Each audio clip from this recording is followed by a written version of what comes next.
Well, how was it? Well, I still think it was pretty good. I'm gonna give it an 8 out of 10. Now, I personally would actually give it a much higher rating. I think it deserves more of 8.5. But I do think a lot of fans, both beginning fans and more hardcore fans, will probably be put off at how slowly paced this one is. This one was much slower than the first episode, and some people were complaining that was too slow, which I found really shocking because they really put in tons and tons of action scenes for no reason. But I thought it was fine. But here, I think they did a much better job of balancing out the whole cast, built up to a satisfying conclusion, even if I kind of predicted it.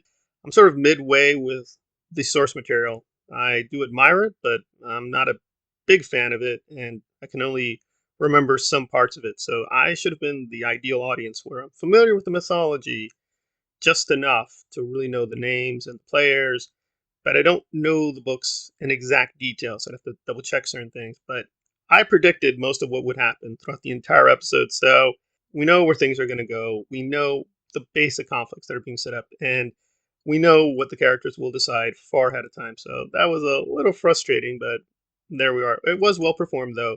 I'd actually say the directing here was slightly stronger than the first episode because I think Miguel kind of got the notes from the fans. Like, okay, fine, you want good action, you want brightness, you want this, you want that.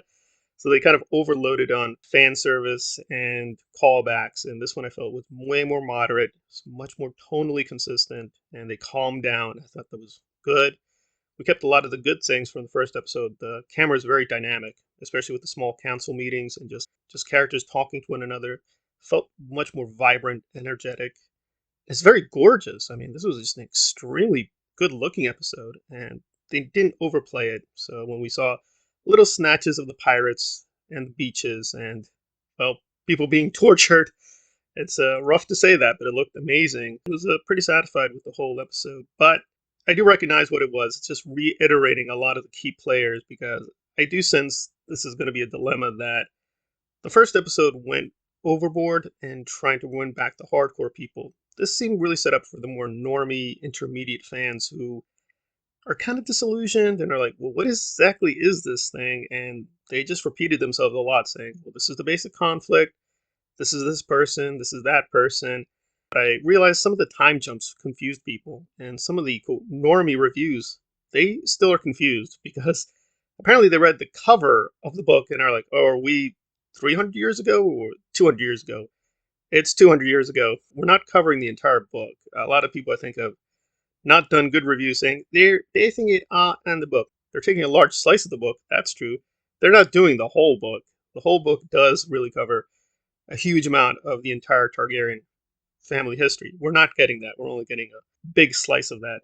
I understand the need for the episode to reiterate what we already know, but I already knew that, so I'm not going to take any points off. I just do recognize, yeah, we're kind of spinning the wheel again, but so be it.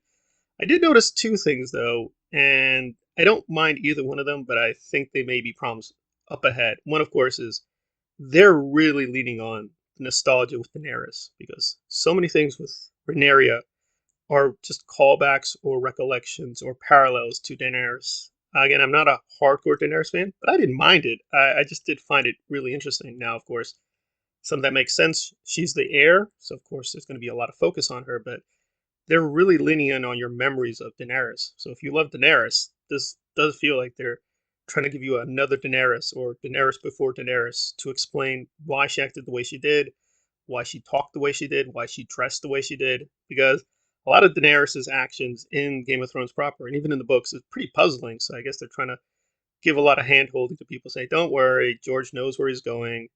Don't be confused. So if you are a Daenerys fan, they really gave you a whole lot. Did appreciate the effort, but it's sort of like, oh, okay, that's interesting.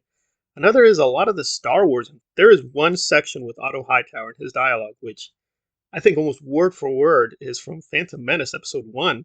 There's a lot of Star Wars in this entire episode. I assume that's more from Ryan than the director, but who knows? I don't mind it. I like the prequels, I like the sequels, but I am fearful they're going to keep leaning on the Star Wars influence up ahead to explain key moments, and some of the characterizations already are barring a lot. Like, there's a lot of Anakin Skywalker and Matt Smith, just the way they're framing him, just his pettiness and his mood. But again, there's the good part, his passion, the way he stands up for his lover, feels very reminiscent of Anakin and Padme. So that part is fine. I just hope they don't overload it as we go further into the season. But really, this was all just stalling to get to the war with the pirates, which I think they really set up very well. So I'm very eager for those action scenes to play out with the dragons. But that is about it. It is slowly paced, but it is well done. I think in retrospect, it would have been a better idea just have episode one and episode two as one big TV movie, and then move into episode three. And from what I'm understanding, Rings of Power is going to do that strategy. So I like this a little bit stronger than the first episode, but it is a slow burn. Good character moments, but I don't think they've yet found the kind of Tyrion character or Littlefinger character that will really rally the fan base. I guess Otto as well as Matt Smith are those characters for now, but Matt Smith to me still comes off too much like a cartoon. I recognize that as the character, but he's still a little cartoonish. He's more restrained here, and I thought that was a good idea. But Otto Hightower just does feel like a pale imitation of Littlefinger. It's not really a character onto itself yet. And Littlefinger was fascinating because he was trying to grab power. Here, he already has power, so it's not as interesting. But we'll have to wait and see. But yeah, they haven't yet created that character that I think will really unify all the storylines. At least not yet.